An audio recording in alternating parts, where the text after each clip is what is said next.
No one's ever asked me that question before. And I said, I'd love to know the answer.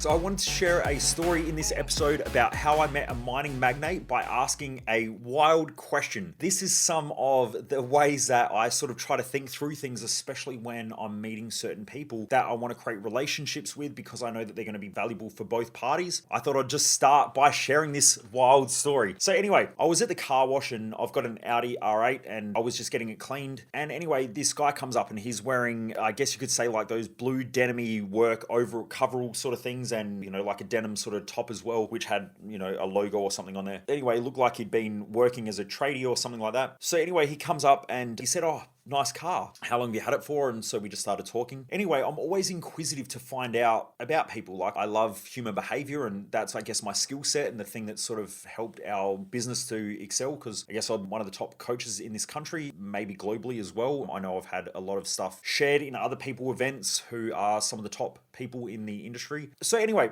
we're at this car wash, start talking, and I started asking him some questions, and I said, "What do you do?" And he said, "I've just got a couple of businesses and blah." Anyway, I thought, like, how big are your businesses and all this stuff, and he was sort of avoiding the question, which I know that's a common pattern with someone who's highly successful, because a lot of people who have a really shitty small business try to over exaggerate how big their business is. When someone has a really big business, they try to keep it small. Like, a lot of the clients that I've worked with have been asked to be in the rich list, or have had people ring up to try to put them in the rich list, and they always downplay it because they don't want to be known. They really don't want to be known. They want to stay out of the rich list and all of those things, although they should be in there. Some of the people that I know who have been in the rich list really overinflated their numbers to try and get in there, because they were the ones who wanted the media attention for it. So they were the ones who were a lot of the smaller businesses that wanted to look like they were a lot bigger and a lot more successful for the media attention. And the guys and girls who were doing really amazing things wanted to deflate it and downplay it a lot as well, because there's a lot of problems when you do have a lot of money. So anyway, we're just talking, and anyway, my car gets finished and they come over, and I'm thinking, how do I get this guy's number? What do I do? Didn't really know how to do it, but I just thought, I'm going to ask a question. Now, something that I do know is that when you start achieving things, most people, because they haven't been through the process, they want to make it sound like it was easier or better or bigger, or, you've done great. So they'll over exaggerate your upside and not the downside that happens with it. The same thing can happen in return when there are problems and mistakes that are made. People over exaggerate the downsides and not the upsides of those things. And so what I mean by that is that when you do really well in business, and I've seen this happen with a lot of my friends and clients over the years, where people over exaggerate how well they've done, and they go, "Wow, you're amazing. You've done great. You've achieved all these things." And what they're essentially doing is they're pedestaling. Now, that makes them feel as a person like they're misunderstood, because I don't think that most people, unless you're really insecure, want other people to kiss your ass. Just like you don't want people to put you down either. There's a nice balance point in there somewhere in the middle where, we're all just people, we're doing our thing, and we're just trying to figure it out. Like, everyone's trying to figure it out. And this is what I say in my events. Like, a lot of people come and they go, "Well, you're successful, you've built a multi-million-dollar company, you've got some nice things, and I've been able to invest in some other companies as well, which is, they're doing reasonably well and on the up." At our events, I see people exaggerate it and they go, "Wow, you're really lucky and what you've done's great." And in my head, I'm sitting there going, I wake up every morning and I deal with fucking problems. There's just chaos and crazy shit that's going on in our company, but that's just part of the game. That's the game that I love. To think that it's easy, and to think that there aren't problems, and to think that there aren't stresses, it makes me feel misunderstood, just like most other people as well who have achieved great things. If you say to a parent who has kids and their kids are amazing kids, to say to them, "Wow, you've got such well-behaved kids and your kids are great and they're fantastic, and it must be really great having such beautiful kids who are always well-behaved and they're always nice." No parent would ever sit there and go, "Actually, you're exactly right." They'd normally go,